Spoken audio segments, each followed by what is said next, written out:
મૂળ અધ શાખ તો એવું તો ક્યાંય ઝાડવું આ દુનિયામાં દેખાય ખરું? ક્યાંય નથી. તો ભગવાન બોલ્યા કેમ? તો આનો પણ અર્થ બતાવ્યો છે. બે અર્થ છે, ઉર્ધ્વ મૂળ અધ શાખ. ભગવાન કે દરેકમાં મારો અંશ છે, તો ઉર્ધ્વ મૂળ હું ઉપર બેઠો છું, તમે બધા મારા ડાળીઓ છો. ઉર્ધ્વ મૂળ અધ શાખ. બીજો અર્થ છે, આપણા વડવાઓ ઉપર બેઠા છે અને આપણે એની ડાળીઓ છીએ. હવે આપણે જાહું ત્યારે આપણા બાળકો એની ડાળીઓ છે. આનો અર્થ ખરેખર માણસ આજે 20 શ્લોકોનું 15મો અધ્યાય સમજી લે ને તો ખરેખર 90% જીવન સમજી ગયું. ભવ પારતા રહી જાય.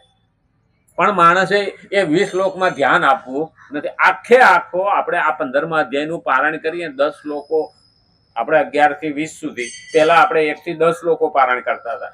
એક વખત મગજમાં શ્લોક ઉતરી જાય તો જ્યારે એ આપણને વાંચતા આવશે ને તો તરત આપણી નજર સામે આવશે કે આ શબ્દ અમે બોલતા હતા પણ એનો અર્થ ખબર નહોતો. અને એટલે કીધું છે વૃક્ષ વગેરે પેદા થાય અને વધે છે ને ઘટે છે અને કરનાર છે કો. આ ફૂલ આપણે તો એમાં મૂકવા નથી ગયા, કલર આપણે નથી મૂક્યો, સુગંધ આપણે નથી મૂકી. ખરેખર આમ જોવા જઈએ ને તો આજે કળી જેમાં હોય એ આવતીકાલે કેવું સરસ મજાનું ફૂલ થઈ જાય અને એમાં સુગંધ આવે.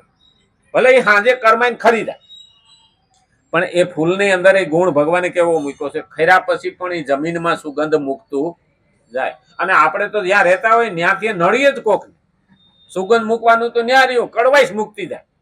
હા, કડવી કોઠીમડી મોસમે લીલી હોય, ગાવ હુકડું હુકાય તોય કડવાઈશ ન જાય કાગડા. આપણે ત્યાં કહેવાય છે અમુક તો એવા જ હોય, ગાવ હુકડું નહીં કહેતા. કડવી કોઠીમડી તો આપણે દિવાળી માથે ઓલા વેચવા આવે, ધનતેરસ નું દિવાળીની પૂજા. હે કોઠમડા કયો ને, અમારે બારે કોઠીમડી કે. હા, એ આમ શીભડા જેવી લાગે, નાની કડવી કોઠીમડી મોસમે લીલી હોય એટલે દિવાળી ટાઈમે લીલી હોય, ગાવો હુકડું.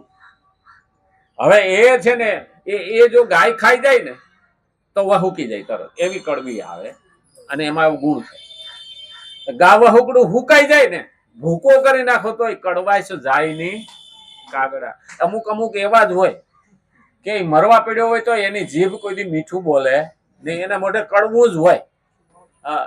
એક ભાઈને તો રાજાને ત્યાં મોટી ઉંમરે દીકરો થયો ને એટલે ઓલો કાપડ વણતો હતો ને તેને કીધું કે તું હારામાં હારું કાપડ મારા છોકરા હાટું સઠ્યું વણી લાવજે. અને પેલા તો મિલ બિલ તો હતા નહીં એ જમાનામાં. એટલે ઓલાને તો રાજી થઈ ગયો, રાજા મને કે આજે ઓર્ડર આપ્યો છે તો મને ઇનામ સારું મળશે રાજાના દરબારમાં. એટલે રાતે કાપડ એવો એકલો શાંત બેસીને વણતો જાય અને જીભને ઠપકો આપતો જાય, કાલ તું હખણી રહેજે.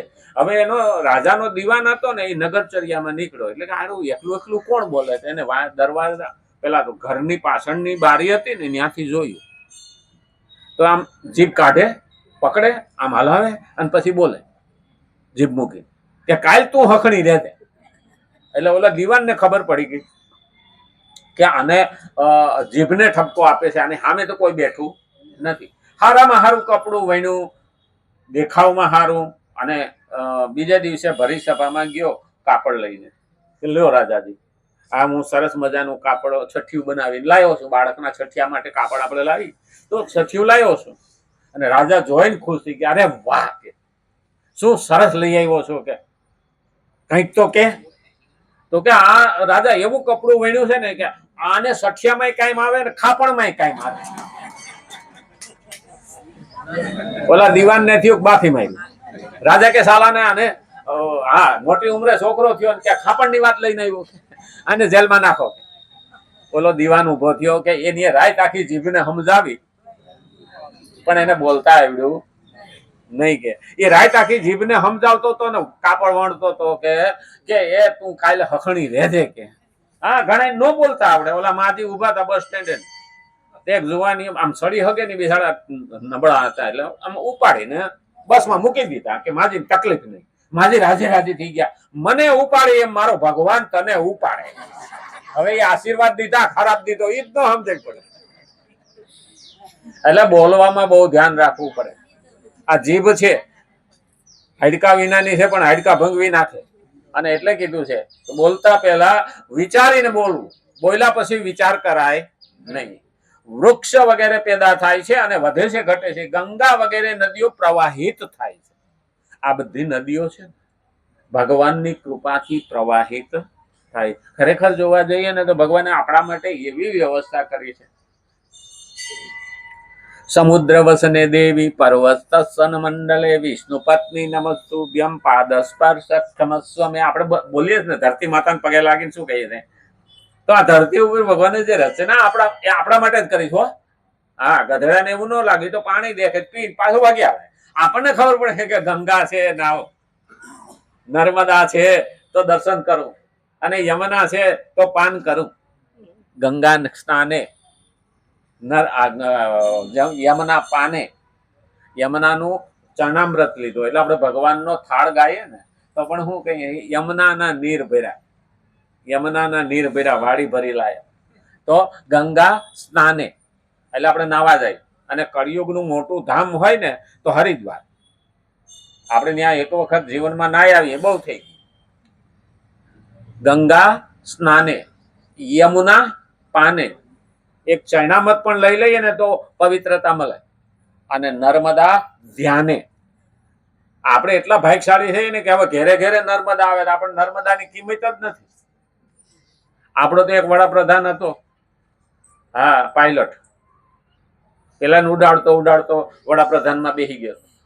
હવે ત્યારે આપણો કેસ હાલતો હતો સંસદમાં નર્મદા નદીનો ડેમ બાંધવાનો. તે નર્મદા ઉપર બહુ વિરોધ પક્ષમાં વાજપેયી ને બધા બેઠા હતા. મેડા કેવા કે આ નર્મદાનું લો ને કે આમાં મંજૂરીનું. તો રાજીવ ગાંધીએ કીધું, વડાપ્રધાન હતો, એ કે આ બાઈનો પતાવો ને પ્રશ્ન, એટલે અહીંથી આગળ જાય. કે વાજપેયી ઉભા થઈને કીધું, ભાઈ કે આ એરોપ્લેનમાં ઉડાય નહીં, કે કઈ જોયું ખરું ભારતમાં? હા, બાઈ નથી, આ નદી છે નર્મદા, અને એના ડેમ નું હાલે છે. તો કે એવું છે?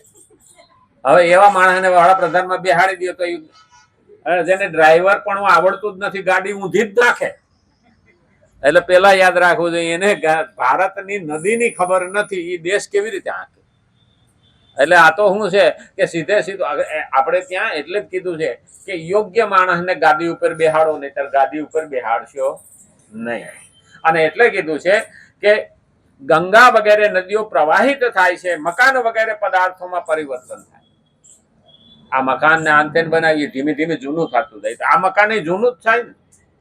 હા, જૂનું તો થયું રે દેવળ, જૂનું તો થયું. આ હંસલો નાનો ને દેવળ જૂનું. આપણે જન્મા ને ત્યારે જે આત્મા, હંસલો એટલે આત્મા, આત્મા હતો એવો ને છે, એ બુઢો નથી થયો.